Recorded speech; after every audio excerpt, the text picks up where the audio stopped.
Hello, we have just finished our module number 1.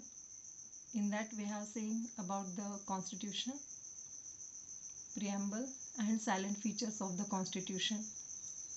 From today we are going to start about the second module in your constitution, that is fundamental rights. Fundamental rights are given in part 3 and from article 12 to 35 comes under the fundamental rights. Okay, from that we will start with article 12, that is state. STAT state. आता state विषयी काहीतरी बोलूया. बऱ्याच मुलांचं confusion होतं state आणि state मधलं. Actually स्टेटचा अर्थ होतो सांगा. इंग्लिशमध्ये हा शब्द दोनदा वापरला जातो. STAT स्टेट म्हणजे सांगणे, म्हणजे बोलणे, आणि STAT स्टेट म्हणजे राज्य. तर स्टेट ह्या कन्सेप्ट खाली काय काय येतं हे आपण आता या आर्टिकल 12 मध्ये पाहणार आहोत. मी असा प्रश्न सिलेक्ट केलेला आहे की ज्याच्यामध्ये तुमचं आर्टिकल 12 हे संपूर्णपणे कव्हर होईल. याच्यावर कुठलाही प्रश्न विचारला गेला तर तुम्ही हे उत्तर लिहू शकता. फक्त प्रश्न काय दिलेला आहे त्या प्रश्नाच्या अनुषंगाने तुम्हाला उत्तर बदलायचं आहे. ओके, तर क्वेश्चन असा आहे, the most significant expression used in article 12 is other authority. This expression is not defined in the constitution. It is the Supreme Court as the apex court define this term. पहा, state हे expression आहे article 12 खाली येतं, पण त्याच्यामध्ये एक other authorities which comes under the state हे कोणी डिफाईन केलेलं आहे तर सुप्रीम कोर्टाने केलेलं आहे ॲज अ ॲपेक्स कोर्ट. हे कॉन्स्टिट्यूशनमध्ये अदर अथॉरिटीची डेफिनेशन कुठंही दिलेली नाही. हे आपल्याला काय करायचं आहे, एक्सप्लेन करायचं आहे. मग याच्यामध्ये सगळंच येतं. स्टेटची डेफिनेशन येते, अदर अथॉरिटीची डेफिनेशन येते, अदर अथॉरिटी म्हणजे काय ते येते, आपण कशाला अदर अथॉरिटी म्हणू शकतो, कुठल्याला अदर अथॉरिटी म्हणू शकतो, हे सगळं आपल्या स्टेटच्या या डेफिनेशनमध्ये येतं. Okay, so now we'll start with the answer, starting with introduction. Don't write the name introduction if you don't want. If you want you can write it introduction. हा प्रश्न तुम्हाला 15 मार्कांना येतो. Part 3 of the constitution deals with the fundamental rights. Part 3 मध्ये कॉन्स्टिट्यूशनच्या fundamental rights दिलेले आहेत from article 12 to 35. याच्यामध्ये part 3 ला underline करायचं आहे, फंडामेंटल राईटला अंडरलाईन करायचं आहे, आणि आर्टिकल 12 to 35 ला अंडरलाईन करायचं आहे. का करून ठेवायचे ते अंडरलाईन, की जेव्हा आपण प्रश्न परीक्षेला जात असतो, आता आपण 3 टाइम्स रीडिंग तर करणारच आहोत, 3 टाइम्स रायटिंग पण होईल तुमचं. You have lots of time now. मग 12 ते 35 हे लक्षात राहण्यासाठी हायलाईट करून ठेवायचे ते मुद्दे. हायलायटर पेन वापरला तुमच्या नोट्सवर तरी चालेल. जर तुम्ही PDF मध्ये काम करते, फक्त PDFच वाचत असाल तरी पण ते लक्षात ठेवायचं आहे. The fundamental rights are confirmed to every citizen against the government. पहा, हे लक्षात ठेवा, फंडामेंटल राईट्स आर कन्फर्म म्हणजे काय, आपण त्याचा वापर करू शकतो. आपण आपल्या फंडामेंटल राईट्सचं जर उल्लंघन झालं तर आपण त्याच्यावर केस फाईल करू शकतो, दावा दाखल करू शकतो. प्रत्येकाला हे मिळालेलं आहे. Every citizen, I say citizen only. Okay, against the government, fundamental राईटचं व्हायलेशन झाल्यावर आपण कुणाच्या विरुद्ध केस दाखल करतो तर अगेन्स्ट द गव्हर्नमेंट करतो. If any one of the fundamental right are violated, the citizen of India can sue the state. Sue म्हणजे दावा दाखल करणे. कुणावर दावा दाखल करू शकतो आपण तर स्टेटवर दावा दाखल करू शकतो. Article 12 define state. आर्टिकल 12 मध्ये स्टेट डिफाईन केलेलं आहे. India is a welfare state. आपण हे पाहिलेलंच आहे की इंडिया हे वेलफेअर स्टेटच्या कन्सेप्टमध्ये येतं. कशामधून पाहिलंय की आपण डायरेक्टिव्ह प्रिन्सिपल्समधून पाहिलंय की आपलं स्टेट हे वेलफेअर स्टेट बनायला पाहिजे, आपलं स्टेट हे वेलफेअर असायला पाहिजे. आणि वेलफेअर स्टेट म्हणजे काय तर सर्वानुमत, सर्वांचं भलं. Okay, our preamble of the constitution says that India is a sovereign, socialist, secular, democratic, republic country. आपल्याकडे 5 प्रिन्सिपल्स आहेत पहा. Sovereign, socialist, secular, democratic and republic. हे जर 5 शब्द तुमच्या नीट लक्षात राहिले तर तुम्ही कॉन्स्टिट्यूशनचा पेपर वेल लिहू शकता. सो हिअर आपला जो देश आहे हे कसा आहे, सावरीन आहे म्हणजे सार्वभौम आहे, सोशलिस्ट आहे, सेक्युलर आहे, डेमोक्रेटिक आहे आणि रिपब्लिक आहे. याचे अर्थ आपण मागच्या याच्यामध्ये पाहिलेले आहेत. The government not only takes the administrative and legislative functions, but it takes several welfare acts. Government फक्त आपल्याला ॲडमिनिस्ट्रेटिव्ह फंक्शन म्हणजे राज्य चालवणं आणि कायदे बनवणं एवढंच काम करत नाही, तर आपलं भलं कसं होईल. सेव्हरल ॲक्ट्स अशा असतात की ज्याच्यामधून वेलफेअर व्हायला पाहिजे, लोकांचं भलं व्हायला पाहिजे. फॉर एक्झाम्पल नोकऱ्या उपलब्ध करून देणं, रोजगार निर्मिती करणं किंवा वेगवेगळ्या पद्धतीचे उद्योग आहेत त्यांना काही लोन प्रोव्हाइड करणं, हे सगळे कशाच्या येतात, वेलफेअर स्टेटच्या खाली येतात, वेलफेअर या डेफिनेशन खाली येतात. Therefore the definition of state under article 12 plays an important role. The aggrieved citizen can sue against the state only in case of violation of his fundamental right. जेव्हा आपल्या fundamental राईटचं violation होतं तेव्हा आणि तेव्हाच आपण स्टेटच्या विरुद्ध काय करू शकतो, केस फाईल करू शकतो. So the court can grant the prerogative writs पाहणार आहोत आपण, तरी पण आधी पाहिलेल्या आहेत आपण. 5 रिट्स आहेत त्या पाहिल्यात. 5 याचिका दाखल करू शकतो. कुठली याचिका त्यातली योग्य आहे ती दाखल करू शकतो. The court can grant the prerogative writs against the state. आपण स्टेटच्या विरुद्ध याचिका दाखल करू शकतो. Article 12 mentions the authorities against with fundamental right are available. Okay, आता आर्टिकल 12ची प्रत्यक्ष डेफिनेशन पाहूया काय आहे ती.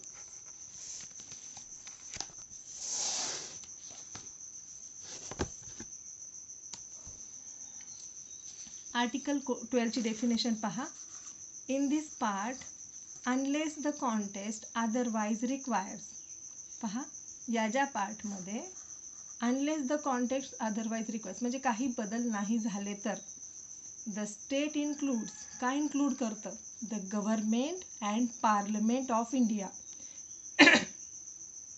The state includes the government and parliament of India and the government and the legislature of each of state. पहा, याची definition तुम्हाला नीट करून ठेवायची कारण स्टेटवर प्रश्न येतो आणि येतोच. द स्टेट इन्क्लूड, स्टेट काय इन्क्लूड करतं, the government and the parliament of India. गव्हर्नमेंटला अंडरलाईन करा, पार्लमेंटला ऑफ इंडियाला अंडरलाईन करा. अँड द गव्हर्नमेंट, फक्त युनियनचं गव्हर्नमेंट नाही, government and legislature of each of states. State म्हणजे राज्य, प्रत्येक राज्याचं गव्हर्नमेंट आणि कायदेमंडळ याच्या अंतर्गत येतं. And all local and other authorities, local authorities ज्या आहेत किंवा अदर अथॉरिटीज ज्या आहेत विदिन द टेरिटरी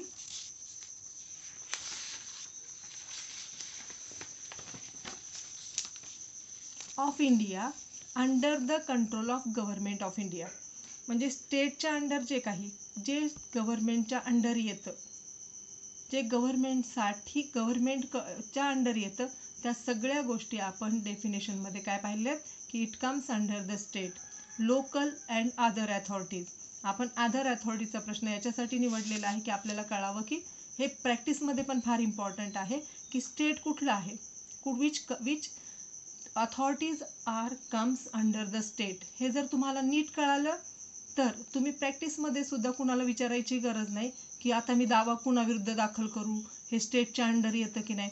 बरेच नवे लॉयर्स नेहमी कन्फ्यूज असतात की कुणाच्या विरुद्ध दावा दाखल करायचा, स्टेट कुठलं आहे म्हणजे स्टेटच्या अंडर येतं की नाही, परत एकदा कॉन्स्टिट्यूशन चाळत बसतात. पण ते आत्ताच जर कन्सेप्ट क्लिअर करून घेतली तर आपल्याला तो प्रॉब्लेम पुढे येत नाही. The framers of the Indian constitution have defined the term state so as to include the following. फ्रेमर्सनी काय केलेलं आहे पहा, फ्रेमर्सनी जे फ्रेम केलेलं आहे त्याची डेफिनेशन आणि अदर अथॉरिटी डेफिनेशन ही कॉन्स्टिट्यूशनमध्ये कुठेही दिली गेलेली नाही. It's given by Supreme Court. Okay, पाहूया आता. The government and parliament of India. The central government that is executive and parliament that is union legislature are state within the meaning of article 12.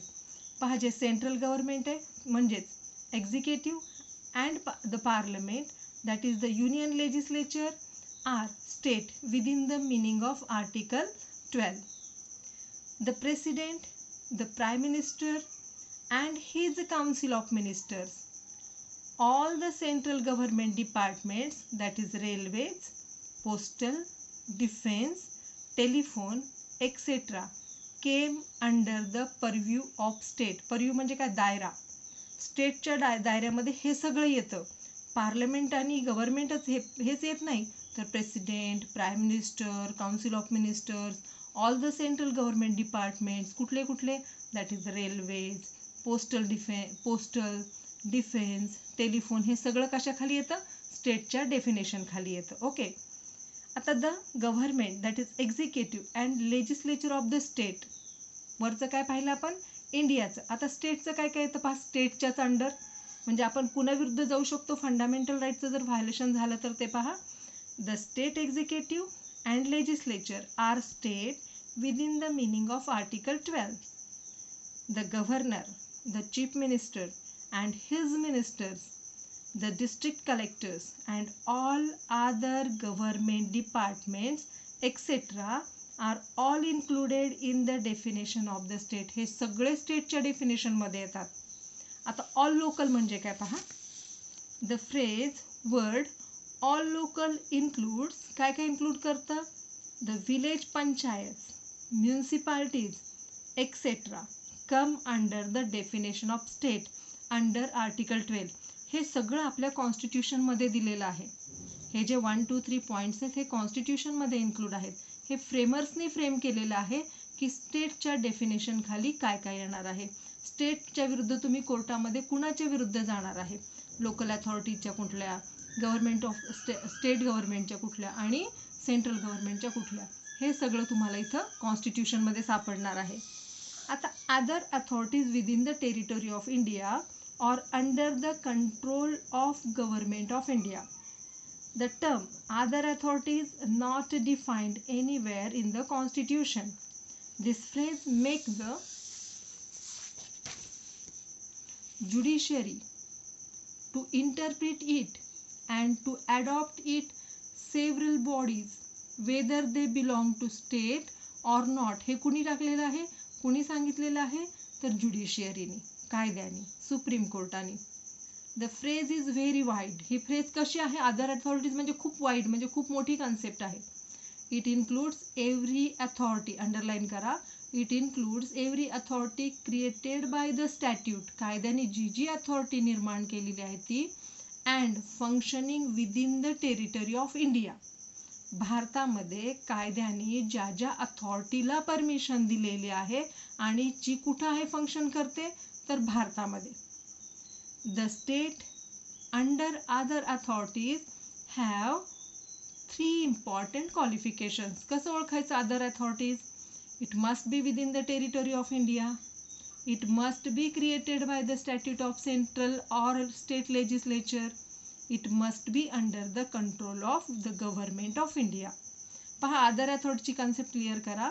ती भारताच्या आतमध्ये म्हणजे within the territory of इंडियामध्ये कार्यरत असावी. दुसरं, it must be created by the statute, स्टॅट्यूटने त्याला क्रिएशन केलेलं असावं. कुणी केलेलं असावं? Of the central or state legislature, सेंटरच्या किंवा स्टेटच्या लेजिस्लेचर म्हणजे कायद्याने किंवा कायदेमंडळाने याचं निर्मिती केलेली असावी, created by.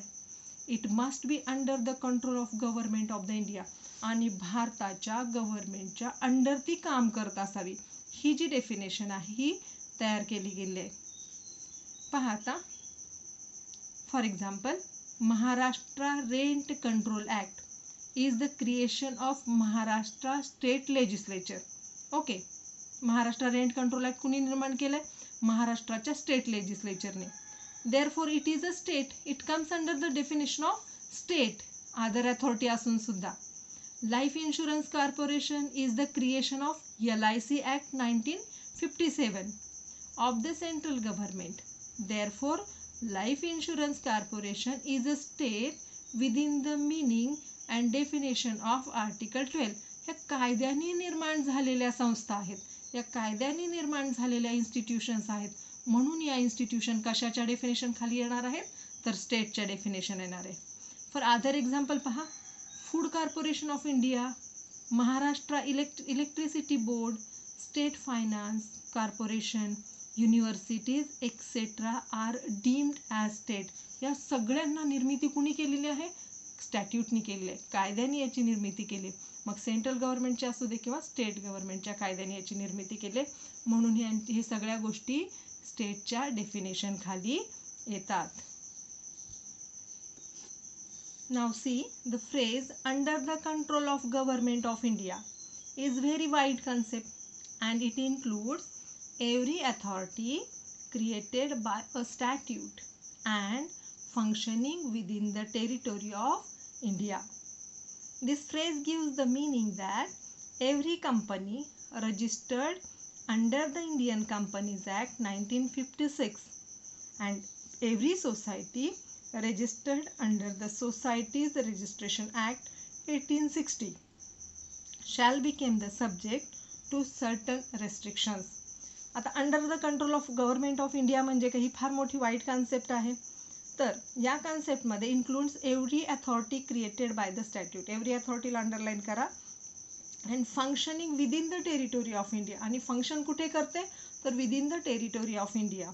This phrase gives the meaning that every company registered, company जी आहे रजिस्टर्ड झालेली आहे under the Indian Companies Act 1956 and every society registered under the Societies Registration Act 1860 shall become the subject to certain restrictions. जरी हे असेल तरी पण याच्यामध्ये काही रेस्ट्रिक्शन्स सुद्धा आहेत. Justice Bhagwati of Supreme Court laid down certain principles clearly demarcating which the other authorities come under the state and which do not come. Okay, justice भगवतींचं नाव फार मोठं आहे, त्यांनी खूप मोठं कार्य केलेलं आहे. त्यांनी काय केलेलं आहे, तर त्यांनी क्लिअरली पॉईंट्स दिलेत की कुठल्या अथॉरिटीज या स्टेट खाली येतात आणि कुठल्या अथॉरिटीज या स्टेट खाली येऊ शकत नाहीत.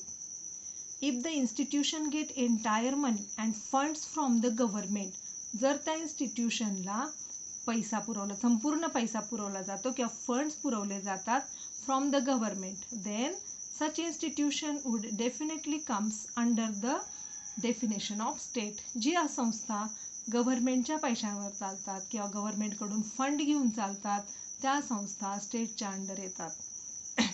If the function of the corporation resemble to government, it comes under the state. Functions of the corporations, कार्य ही कशी चालतात, गव्हर्नमेंटच्या सूचनेनुसार चालत असतील तर it comes under the state. Control of the government over that institution or corporation.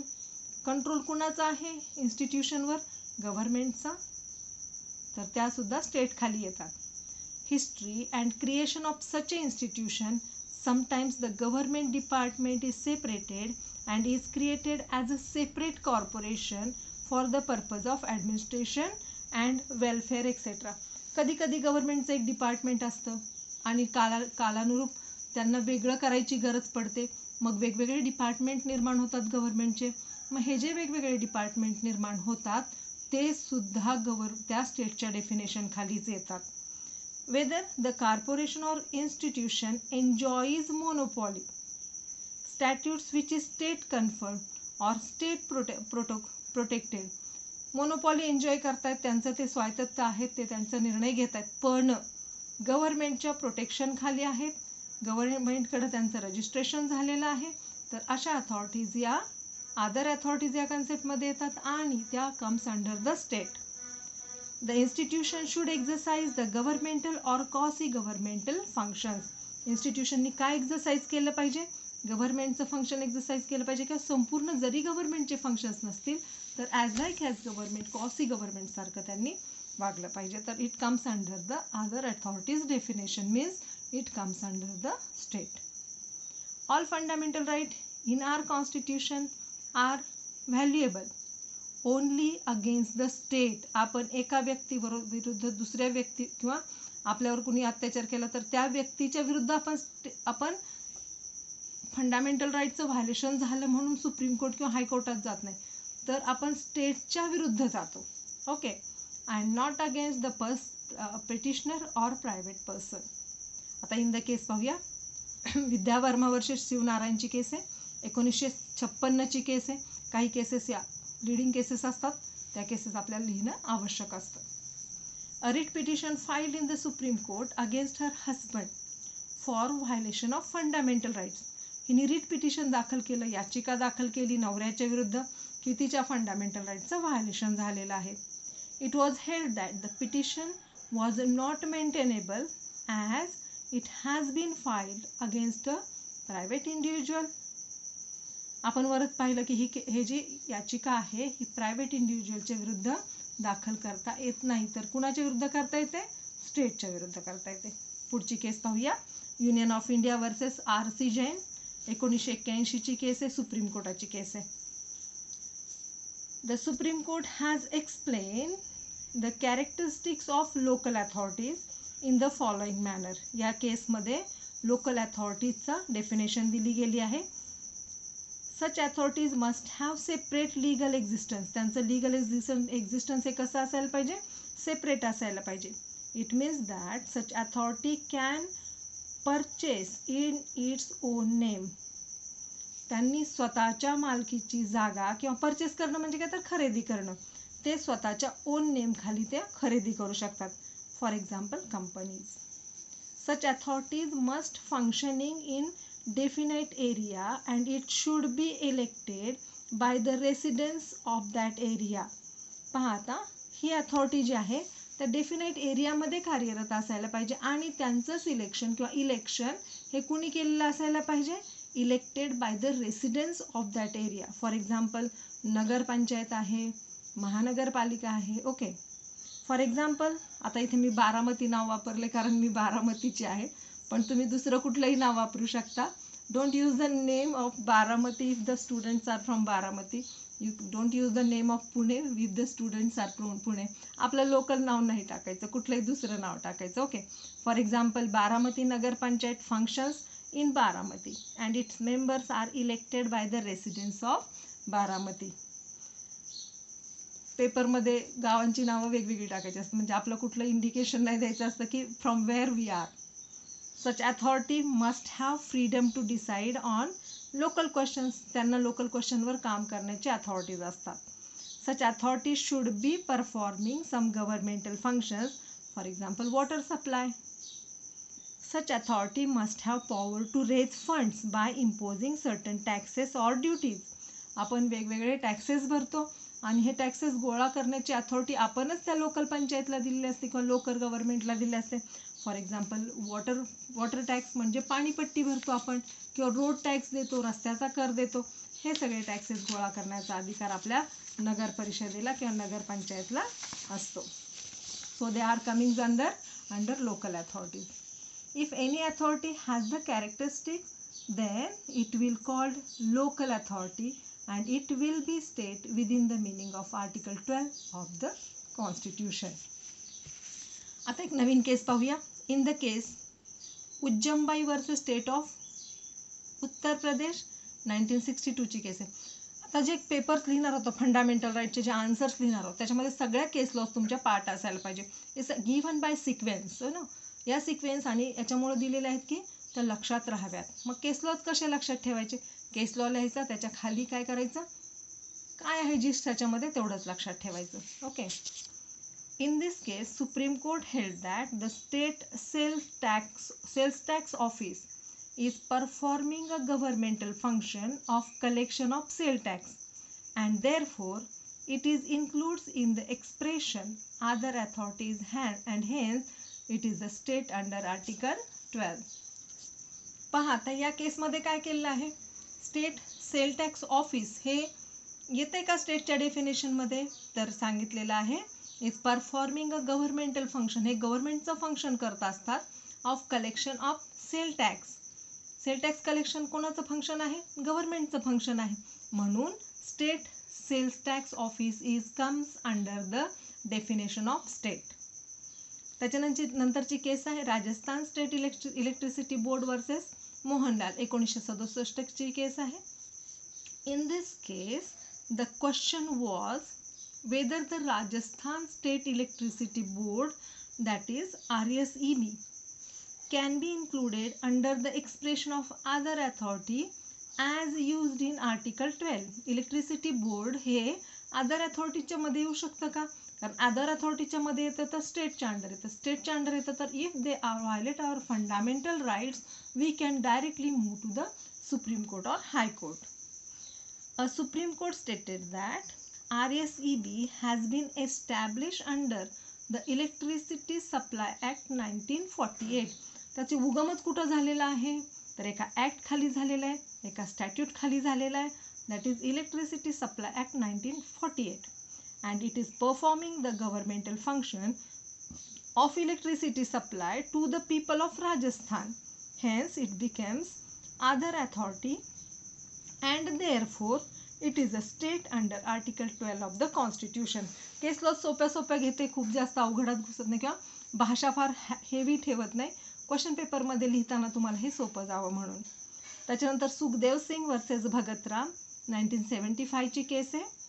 पहा state खाली कोण कोण येतं हे कळते आपल्याला. सेल टॅक्स ऑफिस होतं, परत इलेक्ट्रिसिटी बोर्ड येतं आहे, हे सगळे अदर अथॉरिटीज आहेत. सुखदेव सिंग वर्सेस भगतरामच्या केसमध्ये पाहूया काय. In this case, the Supreme Court held that the three statutory bodies, that is Life Insurance Corporation, Oil and Natural Gas Commission, and the Finance Corporation, fall within the term of Article 12. म्हणजेच it comes under the definition of other authorities, that is the state. त्यानंतरची केस आहे R.D. Shetty versus international airport authority of India. Air 1979 ची केस आहे, supreme कोर्टाची case आहे. In this case Supreme court considered a question whether international airport authority of India can be included in the other authority and therefore can it be called as a state under Article 12. The Supreme Court stated that International Airport Authority of India has been established under IAA Act 1971. हे लक्षात ठेवायचं की कुठल्या तरी ऍक्टमुळे यांची निर्मिती झालेली आहे म्हणून it comes under the state. This authority is responsible for the management of all airport in India. He authority सगळ्या एअरपोर्टचं काय करते, मॅनेजमेंट करते. The chairman and other members of the authority are appointed, can be terminated by the government of India. पहा airport अथॉरिटीचे जे लोक आहेत, officers आहेत, यांचं टर्मिनेशन म्हणजे काढून टाकण्याची प्रोसेस कोण करतं तर गव्हर्नमेंट ऑफ इंडिया. म्हणजे नक्कीच हे कशाखाली येतं तर स्टेटच्या खाली येतं. The authority receives necessary funds from the government of India. Funds तर घेत असते. and also the government of India can issue binding instructions to the authority. Therefore, this authority is under the control of government of India and hence it can be included in the expression other authorities as used in the definition of state under Article 12. म्हणजे पहा airport authority जे आहेत it also comes under the definition of other authorities and other authorities are comes under the definition of state. म्हणजे आपल्या जर fundamental राईटचं violation airport authority करते तर we can directly move to the supreme court or high court. आता पुढची केस आहे पहा अजय हसिया वर्सेस खालिद मुजीब. एअर 1981 ची केस आहे, सुप्रीम कोर्टाची केस आहे. In this case, issue was whether a society registered under the Jammu and Kashmir Societies Registration Act running a regional engineering college, एक engineering college आहे जम्मू and काश्मीरमध्ये, sponsored, supervised and financially supported by the government of India. त्यांना support करतंय government of India, finance पुरवतंय, funds देतंय, तर ते state खाली येतील का तर आपल्या डेफिनेशननुसार ते स्टेट खाली येणारच आहे. So in this case Supreme court held that societies registered under Societies Registration Act comes under the definition of state. आता पुढचा एक महत्त्वाचा पार्ट आहे. Does the definition of state under the article 12 include judiciary? Judiciary स्टेटच्या definition खाली येते का? हा महत्त्वाचा प्रश्न आहे. In United States of America the judiciary court is considered to be a state. अमेरिकेमध्ये कोर्टाला स्टेटच्या डेफिनेशन खाली घेतलेलं आहे. But in India the judiciary is not includes in the definition of state because the appointment and removal of जजेस is not in the hands of government. एखाद्या जजची appointment करणं किंवा त्याची रिमूव्हल करणं हे गव्हर्नमेंटच्या अखत्यारीत नाही. In Naresh Mirajkar versus state of Maharashtra AIR 1967ची केस आहे, सुप्रीम कोर्टाची केस आहे. And in the case of AR Antulay versus RS Naik AR 1986 supreme कोर्टाची केस आहे. The supreme court held that judiciary is not state. या केसेस तुम्हाला डिटेलमध्ये पाहिजे असतील तर तुम्हाला त्या मिळतील कुठल्याही पुस्तकामध्ये, पण तुम्हाला एवढं डिटेल जाण्याची गरज नाही आहे. The article 12 clearly defines state which includes 4 categories. It includes executive and legislature. It does not include judiciary anywhere. ज्युडिशियरीचे उल्लेख कुठेही आलेला नाही, फक्त लेजिस्लेटिव्ह आणि एक्झिक्युटिव्हचा उल्लेख आलेला आहे स्टेटच्या डेफिनेशनमध्ये, कॉन्स्टिट्यूशनमध्ये. Therefore, the judges or the magistrate are not a state while they are functioning as the judiciary. But if they are also functioning as the administrator, then they will be treated as the state within the meaning of state. पहा, दोन भूमिका करत असतात. एक ॲडमिनिस्ट्रेटिव्हची भूमिका करत असतात काही जजेस आणि ज्युडिशरीची. मग ज्युडिशरीच्या पोस्टवर असताना they are not coming under state. But when they are working as the administrative officers and if they violate our fundamental rights, we can move directly to the court. Okay. Now the last point, that is conclusion. In this way, universities, electricity board, oil and natural gas commissions, life insurance, corporation, etc. comes under the definition of state. एक केस पाहूया याच्यामध्ये सुद्धा. छान वाटतात उत्तरं लिहिताना. In this case, Bank of India versus O.P. Swarnakar. In this case, Supreme Court held that the State Bank of India or all the nationalized banks can be covered by the different states. पहा, ज्या वेगवेगळ्या स्टेटमध्ये ज्या वेगवेगळ्या banks आहेत त्या nationalise bank असू दे. This is because all the important decisions of SBI are taken by the Government of India in consultation with the RBI, that is Reserve Bank of India. Due to such government control, SBI becomes an agency of government. Government हाताळतं सगळ्या बँका and therefore became a state under Article 12. म्हणजे बँका सुद्धा कशा खाली येतात? स्टेटच्या definition खाली येतात. आणि बँकेकडून जरी आपलं फंडामेंटल राईटचं व्हायलेशन झालं, then also we can sue against them, we can move to the court against them. Okay, in this way, other authority, this expression is not defined in the constitution.